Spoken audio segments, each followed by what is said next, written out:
What's up, guys? Welcome back to episode 2 of the No Empty Seats podcast. Vivian, how are you doing today? I'm doing great. How are you? I'm doing all right. I went out for the first time in a while last weekend. Whoa. It was okay. crazy. Is this your story? Yeah. Okay. It's not a cool story. It's No, I want to hear it. It's not a funny story. I want to hear it. All that happened is my friend Kevin and I went out and we met some random people. Okay. Where'd you go? The hockey house.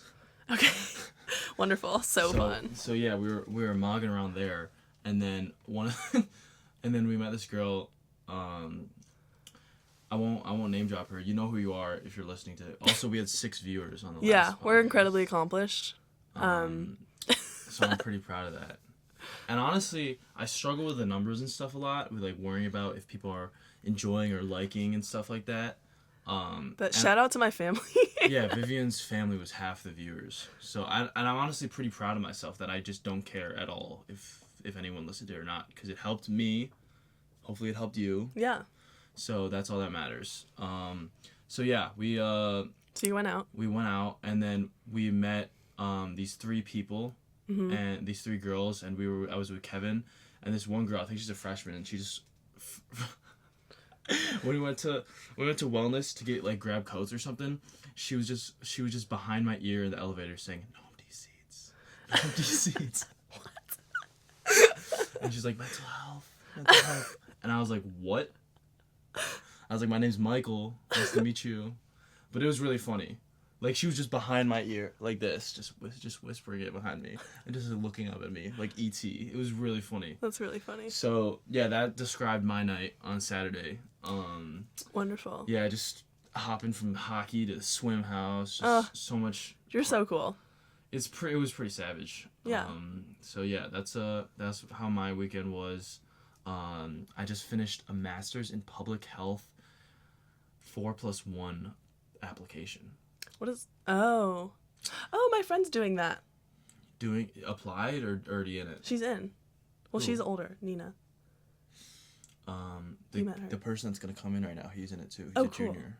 Yeah, Nina's a junior too. That's awesome. So yeah, as I launch into my professional career in medicine and public health, Brown has this really cool program where you can apply for a master's program in sophomore year, and then if you take a couple like senior seminars and like graduate seminars in senior year, you can get your master's in 1 year. So I'll be Michael O. Young, the guy who wears diapers and did a naked donut run. He's gonna comically have a master's degree at like 21. So that's scary. That's gonna be pretty funny. That's terrifying. I think of it more as funny, and comical. Gotta do it for the bit. So that's what's been stressing me out. I got it in. I've been editing this video for the AFSP walk. Are we gonna talk about that later? Well, we're gonna talk about it later, but we can talk about it now too. It's gonna be on the green screen. It's gonna be on the green screen. Yeah. But we have an out of the darkness campus walk. Yeah. Hosted by the AFSP, American Foundation for Suicide Prevention. They're the most nationally trusted suicide prevention organization in the country. I've always been affiliated with them in the Central New York chapter, and I've always donated them in the past 2 years. So I have a good relationship with them, and they're really awesome. So yeah, it's gonna be really cool. It's the first ever. So we're walking. There's going to be food, music, activities, lots of people, hopefully. So sign up. Sign up. Yeah, we'll talk about it more. We'll talk about it more later. But yeah, that's kind of what's been going on in my life. Vivian, what's been on your mind? I feel like it's just this walk. It's just, I'm excited for spring weekend. End of semester, which is crazy. Yeah, don't say that. Yeah. Like already making like concrete summer plans, which is terrifying, but very exciting. I feel like I'm a little bit done with like the school part of this semester. You're ready to be home? I'm not even going home, but I'm ready to be just like, maybe parents don't listen to this, but maybe just like done with the school part. Although I do love my classes, and I have exciting final projects coming up. I didn't know you really like your classes. Yeah, I always really like my classes. I'm jealous of that. You don't like your classes? Not necessarily. Some stuff is interesting, but usually just kind of like it feels just kind of like a torture gauntlet, and I just have to survive. Oh, that's good. So it shocks me when people are like, no, I really oh my like God, my I can't wait to classes. do my reading. So I'm glad. So that's our update. Yeah, it's good to hear from you. I haven't seen you since yesterday. Yeah. I went to the No Empty Seats class. It was so fun. Yeah. It was great. Yeah, that was yeah. We showed all I did was just show my own videos. Yeah. Because this one was about taking action and combating college anxiety this week. That's what this week was about. So I just showed some of the videos. And then we went outside and brainstormed how to combat college anxiety. Yeah, did you come up with any ideas? 2 of my friends are doing a 2-hour-long improv show. When? I think during reading period. Wait, that's fire. I don't know what they're thinking and if they realized how long 2 hours is. 2 hours is really long. But he said, his name, shout out Lawton and Harry, my favorite people ever. They're both on the hockey team. And hockey, like, when I go out and, like, and party. You're cool like that. So, they're... You have an in. No, they're printing out flyers of, like, come to this, like, improv show for mental health. And they're passing it to everyone. And they said they're just going to rent out, like, Solomon for 2 hours. And, like, one's going to get an hour shift, the other one's going to get an hour. And they just have to survive. And I'm just like, I don't think you're realizing how long That's really funny. You have to go and film them and post them. I'm excited. Yeah, so basically I'm just using the class for content. Yeah. Just exploiting. That's great. But yeah, class is going well. Really, really stressed out. Last week was my worst week ever. Last week was a tough week. Last week was a tough week. Last week was a really tough week. I think it's interesting that everyone's always on the same wavelength. Like, even though, like, my own personal issues and, like, my own experiences are going through hell last week, everyone was at the same time. Yeah. I also feel like... But it was really nice weather on Monday and Tuesday. And we had the eclipse on Monday. Right? That was the fullest I've ever seen campus. That was insane. That was awesome. That was so cool. It was really cool to see everyone coming together for just, like... And it was pretty cute, seeing everyone just, like... It was really cute. It was really cute. I was in lab. Oh, yeah, you were. It was so... Dude, it was... The moon is gonna fucking beat out spring weekend. Yeah. The moon attendance. That's okay, though. Honestly, as it should. As it should. But yeah, that was impressive. We're gonna have that's so funny. We'll have the picture in the back. And yeah, it was like anchovies of people. You couldn't see the grass. Yeah, it was cool. That is so cool. I was in class and my professor let us go outside for like the totality. For at the main green? Well, we were in Page Rob, and so like we just went downstairs and like looked when we were in the intersection, but I was on the main green right before. So okay. Should we jump into it? Yeah, this was good banter. This was great banter. 10 minutes of banter. I guess that's not very impressive for us. That'd be funny I feel if we did like a debrief of like, how's our banter? Yeah. Give us feedback. How's our banter? So basically I'm the No Empty Seats guy on campus. People whispering in your ear. No empty seats. No empty seats. It was so funny. Even if she's not one of the 7 viewers on this episode. Wait, no, you have to tell me who it is after. Do I know her? Does she live in wellness? So. I don't remember if she was the one that lived on wellness, but like the rare case that she's one of 8 viewers. Well, you have to send it to her specifically. Funny. Yeah, I will. So yeah, guys. That was our update. I'm glad the first episode dropped. I've been meaning to do a podcast for like 6 months. So Vivian, I appreciate you so much on helping me make this dream become a reality. And I was really scared because Mikey was late tonight. I was really scared I was gonna go have to like break into his room. Did I text you in the morning or did I just... No, you didn't text me. Yeah, okay, that makes sense. That's completely fair. I was like, is this the day where I go break into his room? I mean, I did sign the contract that I said you could, so... You did. That's completely fine. You literally said it on... Maybe cut that part out, but you said it on video. So yeah, finals are coming up. Everyone's stressed. Everyone hates everything. And we're going to talk about, to create more context for who we are as we jump into only the second podcast episode, we're just going to talk about our high school experiences. We're going to still talk about college transition and what it's been like dealing with imposter syndrome, dealing with expectations, and just freshman year in general. Yeah, and then we're going to talk about managing stress and juggling class and all the work we have. Very timely for what the period of time it is right now. Timely for the period of time. Timely for the period of time, yes. Right. That made sense. We gotta jump in. 12 minutes of banter. Go. Okay. Let's go. So we're talking about the expectations before college. Expectations before college. So you talked a little bit last time about your high school experience, but kind of more specifically, how did your high school experience shape what was expected of you, and what was expected of you when you were in high school? Yeah, that's a good question. I mean, I think I can speak on this for a lot of people at Brown, but yeah, my high school was definitely a pressure cooker. For some reason, I never believed it was.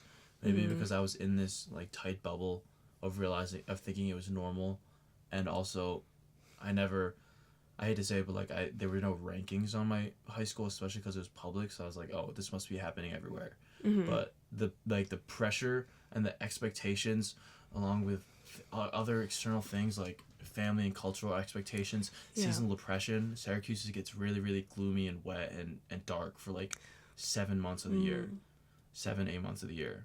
Damn. So yeah, it was really, there was a lot of high expectations, and I always felt like I needed to be stressed out throughout my entire 4 years of high school, and I always thought that was normal. I think 2 really good examples of this, and I don't know if I talked about this on the first episode, but one of them was in order to get into like, so quote unquote a top school and have quote unquote academic fortitude, you shouldn't take a lunch. Oh yeah, you talked about that. Yeah, so it was optional, but like it was basically everyone who, in order to get a good chance to get into these schools, you wouldn't take a lunch. So I haven't taken a lunch or study hall since like 6th grade, and I fully thought that was normal because I was like, oh, other schools are harder, they have more APs offered and stuff like that. But when I brought it up to like you or like other people here, they're like, that's just not healthy at all. Like, what are you talking about? Yeah. So, yeah, that's a whole nother thing that we can get into. I did a lot of public policy reform. I tried to lead a lot of public policy reform for mental health resources at my local high school community. Yeah, okay. So, yeah, we can definitely go more into that in other episodes. But I think that was a really big... I think that is a good testament for how stressed and how, like, just the pressure cooker we were in without... And I never realized it until I left. Yeah. And I think I talked about this too, but yeah, there were really big fundraisers. Yeah. Yeah, we like 12, 14 seniors led like $130,000 fundraiser. And we had to recruit the entire school to help donate and create the hype around it and do door-to-door fundraising and do like charity concerts and tournaments and stuff like that. And every year people were crying, trying to make sure they made 6 figures, which is insane. That is crazy. So I've talked about this before. I think those are 2 big reflections of how I felt like I was so stressed and felt like I needed to do more than a 16-year-old needed to do. Yeah. But also, I don't think I need to mention that for my mental health problems to be valid. You know what I mean? Yeah. I don't think I need to say I went to these far extremes. Yeah. But yeah, my high school was a big pressure cooker. Yeah. Do you feel like that was kind of, you were the only one who experienced that stress, or do you think everybody kind of felt that way? That's a good question. I've, like, a lot of my good friends who didn't try to go, like, shoot the gun for these, like, randomly hard classes and all these extracurriculars, they didn't feel that. So I think that's... They did not feel that. That's another... especially because it's just a public school. Okay. So this was, like, probably, like, 30% of our high school graduating class that just felt like the crippling pressure. Wow. And felt like everyone was doing all this stuff. And there's a lot of toxic culture around taking these, like, are you taking AP blah blah? Are you taking AP blah blah? Oh my God, this person he has like the top 10 GPA, but he's taking the lunch only. So that means he's gonna go back. His GPA is gonna fall back. So I experienced it, and a lot of people like a lot of my high school friends didn't, because they just didn't need it. They grew up just not needing to worry about it. And that makes it almost even harder to have to see like other people around you not experience any of that stress. And when you're like, no, this is my life, like this is how I have to do it. Yeah. Whereas other people just aren't choosing that path, and it's very easy to kind of see that as another path, or just become unmotivated, or just even be frustrated with your own decisions that that you made the choice. Like sounds like you kind of made the choice to want to shoot for these big schools, or these really high performing, top rated schools. Yeah, and some of it was definitely internalized, but I would say there were a lot of external pressures at home and at school that definitely pushed me in that direction. I'm happy I'm here, but it was a lot, and I had myself asking at what cost I do the things I did a lot of the time, because it was really, really unhealthy. So yeah, how would you say your high school experiences have shaped your expectations, your routine, your discipline, and stuff like that? So it was somewhat unique because I basically did half days at my high school. My high school is 35 all girls school, 35 people, all girls school, and in the South, and we like really emphasize community and traditions. But I basically left at, I think, probably 12 every day, 12:30 every day to go play tennis. That's crazy. Which was like a great, and like I'm happy that I got to go to school, but it was definitely like I wasn't very integrated in my high school's community, which was definitely really hard for me. But my high school didn't put a lot of pressure on us to go to top performing schools per se. They wanted us to have really good high school experiences. They wanted us to have friendships. They wanted us to form like a good female community at our school, which I could appreciate. But since I had those pressures on myself to go to a top performing school, and I had those pressures from tennis, that was kind of a balance, because when I was doing my recruiting process, I kept everything very quiet. And so while my classmates did know that I was probably recruiting at top schools, they didn't really know kind of what the academic probably looked like, or what like the level of tennis was. And so when I kind of committed and shared that, oh, I'm going to Brown, it was definitely an experience, because I feel like people's expectations or perceptions of me changed a little bit, because yes, they knew that I was smart. They knew that I was a high performing tennis player. But that definitely like solidified things. Oh, she actually got acceptance into Brown very early. Interesting. And so like I think that's an important thing to talk about too. And I was very proud that I was going to Brown. Like we had a uniform, so we couldn't wear it, but I wore a brown hoodie anyways, like every day. And I was like, if they don't want to tell me to take it off, like I'm going to Brown. So whoa, look at you. Yeah. High school Vivian was very proud of herself. Somewhat. We all were, don't worry. But kind of how did when you got into Brown, like what was the timeline like that? Like did other people get into Ivies or top performing schools, and how did people's expectations change of you, or perceptions of you change? So yeah, that's a good question. I think it honestly felt like a blur to me. And I still don't really know how I got into Brown, to be entirely honest. I was deferred at first, but then I got in regular decision, so I was a deferred baby. And my dad actually went here too. So it was such a big toss-up in terms of legacy and just my continued letter of interest and visiting. I even had a chance to talk to an admissions officer. So all of that was just a toss-up. I never really believed like I had the secret sauce to get to Brown. I definitely think it was luck. And I think, honestly, everyone here should think it's luck. I don't know why people act like they have the secret sauce.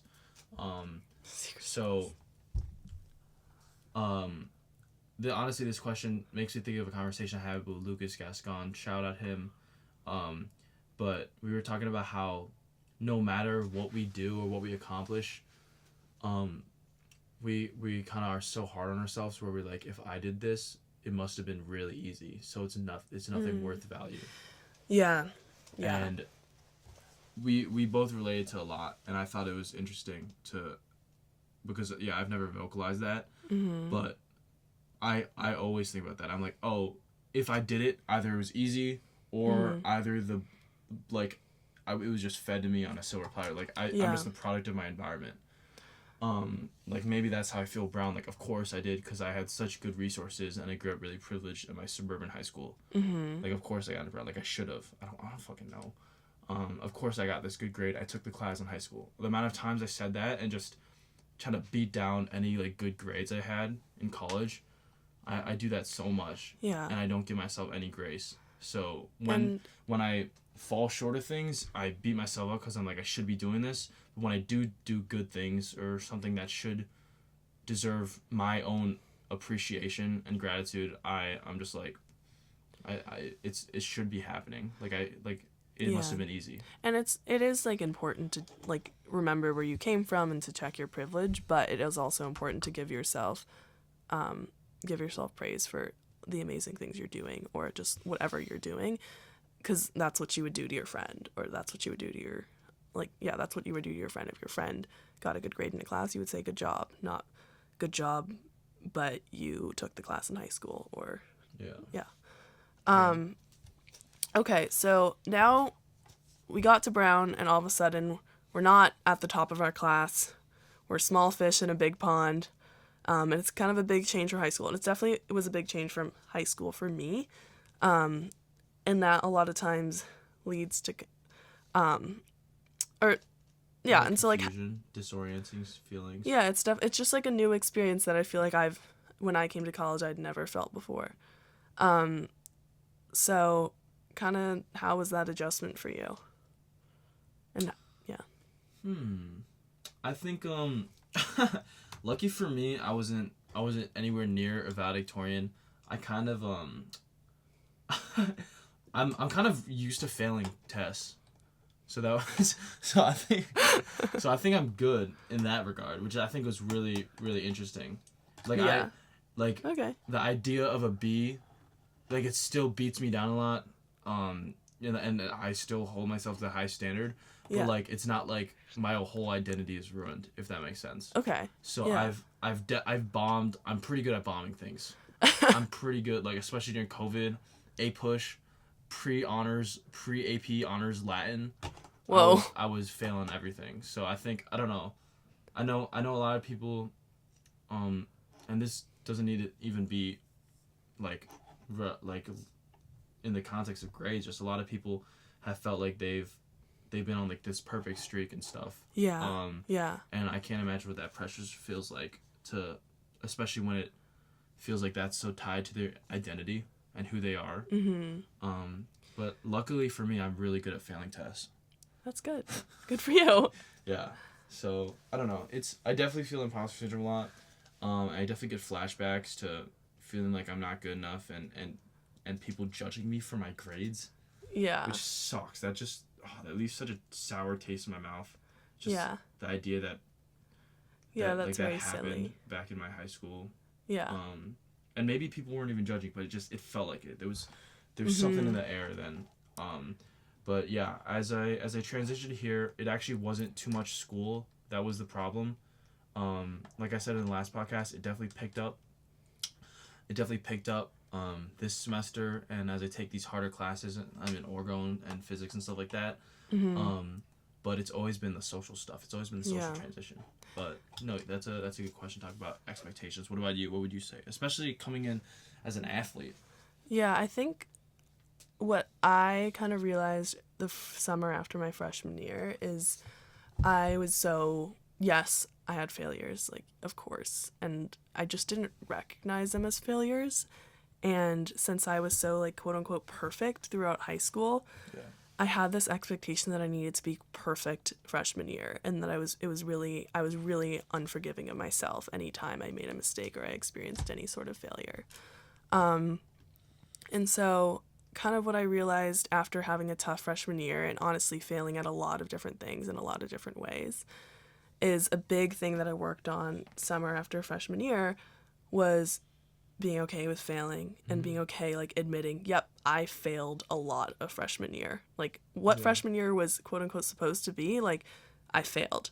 And saying, all right, how did that feel? It felt shitty, but, we move on, we learn from it, and now I'm, like, one of the things that I'm most proud of is that I'm okay with admitting failure, or I'm okay with like saying, nope, that's actually not something I can do. Like, I can't take that on. I don't have the capacity to do that. 100%.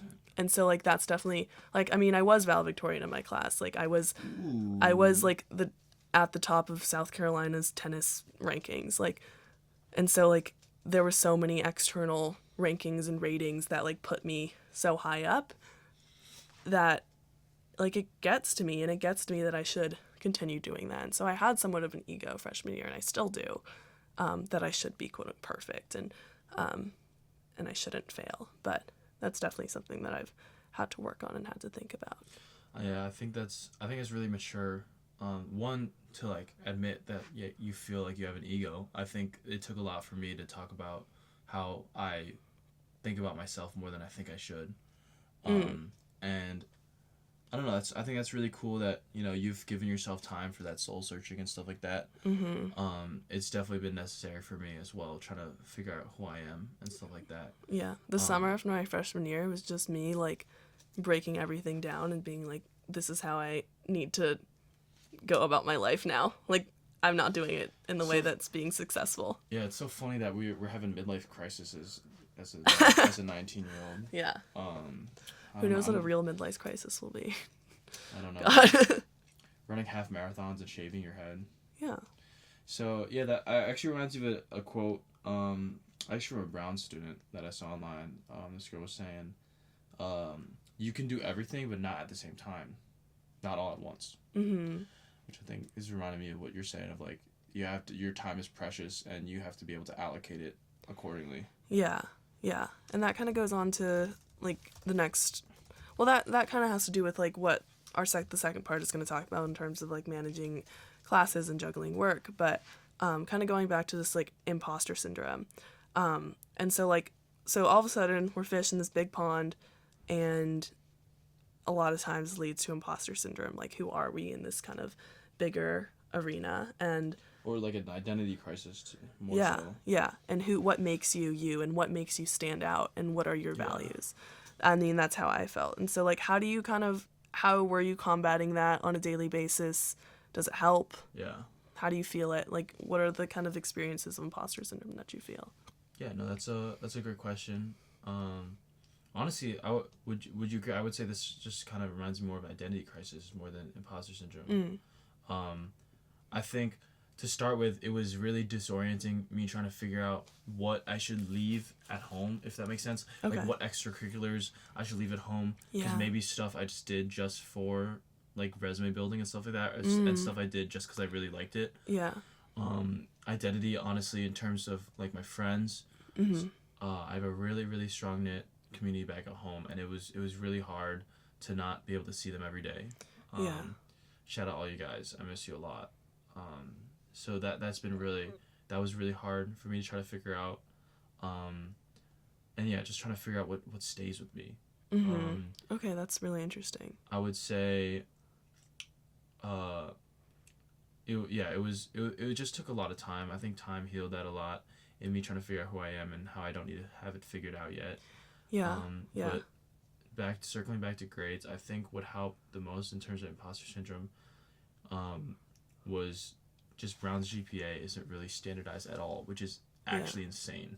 Like there's you can tailor yourself to get a 4.0 actually so comically easy. Like it's so like no one really worries about what each person's GPA is. Like it's like people's, at least within Brown. It's not standardized here, which is insane. Like at least like GPA is never standardized across all schools, but they're at least standardized within their school. It's not here, like at all. Like your GPA, like might not hold any meaning compared to mine. Yeah. Which is insane. So I think in terms of the academics, I think that's what I feel like helped me. But that's just our unique experience. Going back to kind of what you were saying about identity, do you feel like you have somewhat different identities between like who you are here and who you are at home? Kind of, but I think the whole soul searching I've had is trying to make sure that they're the same, and trying to blur those lines where it's just the same person. That makes sense. And you actually saw this in the class yesterday. Shout out Harry again, Harry Merowitz, a great guy that I look up to a lot. Our year, he said, it's been hard for him to figure out how he wants to be happy all the time. Yeah. And people say he's always happy all the time. Yeah. But he also doesn't want to come off as fake. Yeah. And authentic. Because sometimes he's not having the best days, but he wants to smile and make sure the people around him are all right. Yeah. So it's such, and he's like, I struggle with that, trying to be, in terms of authenticity, and trying Absolutely. to have a smile on my face, but not be disingenuous, because I do care, but sometimes I'm having a really hard time. No, that makes so much sense. And like when I come home at night, and if I had a shitty day, I want to put a smile on for my roommates, and I want to go have a good time with them, and like I normally do. Yeah.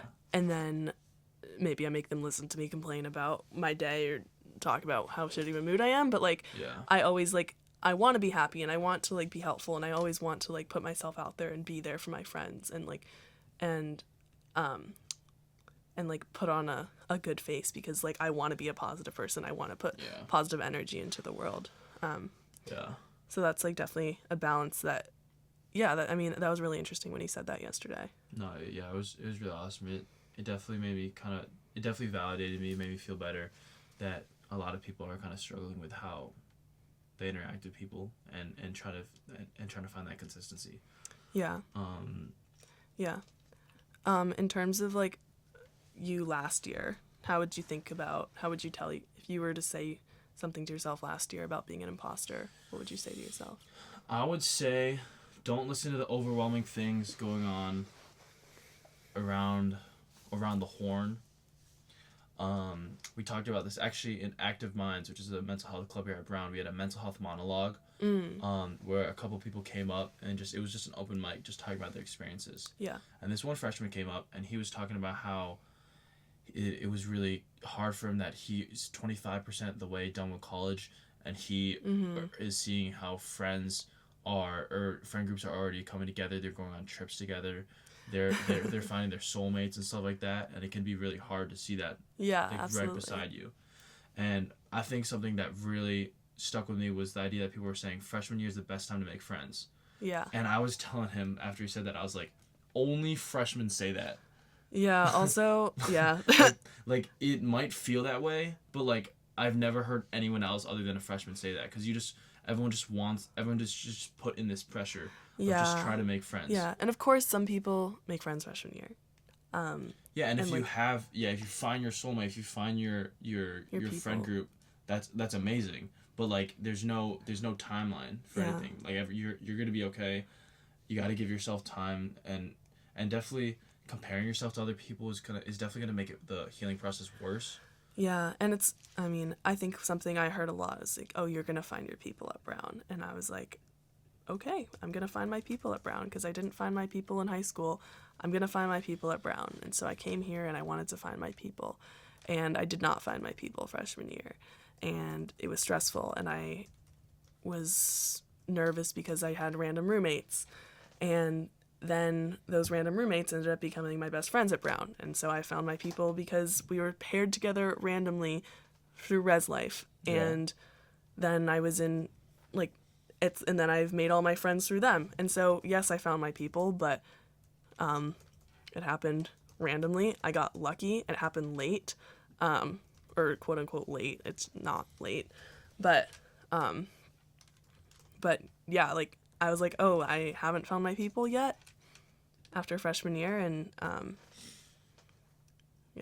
That's who was it? My roommates? Yeah. Like Logan, Griffin, and Sophia. I gotcha. They're abroad now. They're abroad? Sophomores? They're juniors. Oh. So, yeah, that's, I'm glad you bring that up, because, your best friend might be your roommate, and there's just an equal chance that it just might not. Mm-hmm. And you might meet your best friends freshman year, and there's just an equal chance you might not. And then, and it might happen senior year, and it might happen junior year, or it might happen later. Exactly. One of the people in my clubs were saying she went on spring break with these people freshman year or sophomore year or something, and she's a senior right now, and she hasn't seen them since. Like things can change a lot. Things can change a lot. I don't know. There's so much overstimulation in the world where it's so easy to get caught up in everything. I mean, one of the friends that I consider one of my closest friends at Brown, I made this semester. Exactly. And So you're gonna be good. I need to tell myself that. You need to tell yourself that. Yeah. It can get overwhelming. Maybe everything is gonna be okay. You gotta tell yourself that. Maybe you gotta just. I mean, probably not, but. maybe you just gotta lay down on the green, and look up at the sun and poetically ponder, and maybe things are gonna be okay. Maybe yeah. Maybe we need to ask ourselves that. But yeah. Okay. Basically, only freshmen say it's the best time to meet friends. Who gives a fuck? Doesn't matter. Yeah. Everything's good. Yeah. Okay, going on to like the second part that we wanted to talk about, managing stress, classes, juggling work, Which kind of talked about already. I don't know if this is gonna be a part 1, part 2. I think we're all just talking about this. Yeah. Okay. Can you talk more in depth about how like you've said like with regards to academic and work related stress, things have gotten a lot worse this year? Can you talk about like why that is and how that's been changing for you? Yeah, I'm just a bad student. Okay. Yeah, I don't know. It's I mean, I think this is kind of part of the sophomore slump arc, but people have their own experiences. But now that things pick up, I'm not really worried about social stuff. I just wish I have more weekend just to do work and just catch up on things. Last year, I wish I had less weekend because it would stress me out on what I'm doing and if I'm staying in my room and stuff like that. Mm-hmm. I don't know. It's I talked about this last week, but yeah, like organic chemistry. Oof. It's been stressing me out a lot. Yeah. And I've definitely been more reserved and not being able to be more outgoing and connect with people. And I need to this kind of stress, although it's not normal, it's always gonna be thrown at me at some parts of my life. So I need to be ready. I need to be ready to, at least get comfortable with it and learn to tango. Learn to dance in the rain, not fear the storm. That's good. Gordon Ramsay said that. Really? That's good. I like it. So I don't know. Yeah. There's nothing behind these eyes right now as I Organic chemistry. Yeah. So yeah, just living life. I don't know. That was a really good answer, but what would you say? I think the biggest challenge for me is because last year I didn't have a lot going on other than my academics, so I put a lot in. You were playing a sport. Yeah. I didn't have a lot going on outside of my academics, and so I put everything into my academics, and it was kind of like a what's it called? Like a outlet for me. Like definitely math is an outlet for me when I was really upset. To sit down with some new girl and some math. Yep. And this year, since I have been more social and I've been getting involved in more clubs and extracurricular activities, amazing, it's been a struggle finding balance. And I definitely prioritize my extracurriculars over my classes, and I prioritize social over my classes. So that's been something that I've had to find balance with. And last semester, it was very difficult for me to like go to class or just like do my work or study for midterms or finals because I felt like I had so much FOMO and I was missing out if I wasn't doing social things because I had that option at that point. And then this semester, it's been all about, okay, I'm doing empty seats. I'm doing like all these leadership positions. And I'm like, I so want to be here, but here we are for like 3 hours in the middle of a Tuesday. Like maybe I should be doing my math homework instead. No, but and so it's definitely about finding a balance between doing things that are interesting, but also doing my classes and like managing, okay, how much work do I actually need to put into my classes in order to be successful, and how much work do I want to put into my classes in order to learn the most as I can, because as we talked about, I really like my classes and I want to make the most of them. Nice. So it's all about kind of finding that balance and like, and like that's something that that's definitely been this semester kind of activity. I was gonna say we definitely share that in terms of just finding a way to juggle things really healthily. Yeah. Do you feel like you juggle them healthily? I don't juggle them healthily. I think it's funny. I was trying to figure out, am I getting better at like stoically managing my work and not like reacting emotionally and just being able to do it, or am I just really good at procrastinating and just not thinking about it at all? It could be both. What's the difference? It could be both. Like, am I good at like, oh man, I have this exam next week, I'm not stressing about it, or am I not stressing about it because I haven't studied? Oh, yeah. I also feel that way this semester. It can be both. I also feel yeah. Like, am I getting good at managing stress, or did I just forget? So I don't know. But yeah, I think this summer when we do our Venture Accelerator program. Yes. With B Lab and the Nelson Entrepreneurship Center, when we do this, I'm really, really planning on focusing on delegating my work, because Nobody Seats has consumed me this year, and I wouldn't have it any other way. Yeah. But I fully have realized, I wrote this in my journal yesterday, it's not self-sustaining for me or for the nonprofit. There'll be so much more success, and I'll be so much happier if I could just delegate tasks. Yes, this is so good. This is so good. Sorry, this is so good for the program. Thanks. It's great for the program. So we both talk about this where we're kind of, if there's something that's our baby, we're gonna be perfectionists about it. Yeah. You know what I mean? Yeah. So it's been really hard for me to kind of let go and just let other people do my job, do my different jobs.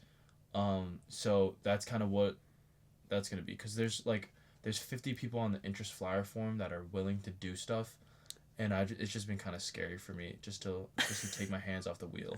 Yeah. And I need to. It's not sustainable anymore. So. Yeah. No, I definitely feel that. I mean, when I was transitioning away from SAMHA this semester, it's definitely been a struggle to be like, okay, yes, I'm president right now, but I'm not going to be president next semester, and so how can I make sure this group continues when I'm not the one sending texts all the time, or it's hard running meetings. Yeah, it's hard. It's really hard. So yeah, that's what I'm realizing. The focus is gonna be this summer, but yeah, things are looking good. It's alright. It's alright. But yeah, we're gonna both work on balance. And try to do things in healthy ways. Yes. Yeah. What I feel like that's it. That's all we. Really? That's all we had. Anything else? That was a solid 45 minutes. Yeah. Great. Announcements. Go. So like we said before, Brown is doing their first ever American Foundation for Suicide Prevention Out of the Darkness Walk, which we're really excited about. That we are. It'll be on Friday the 26th, and it's just around the main green, all the way to the quiet green, and then loop around back to Ruth Simmons. So it's like that big loop. So it'll be mad chill. Mikey was calling it Persimmons.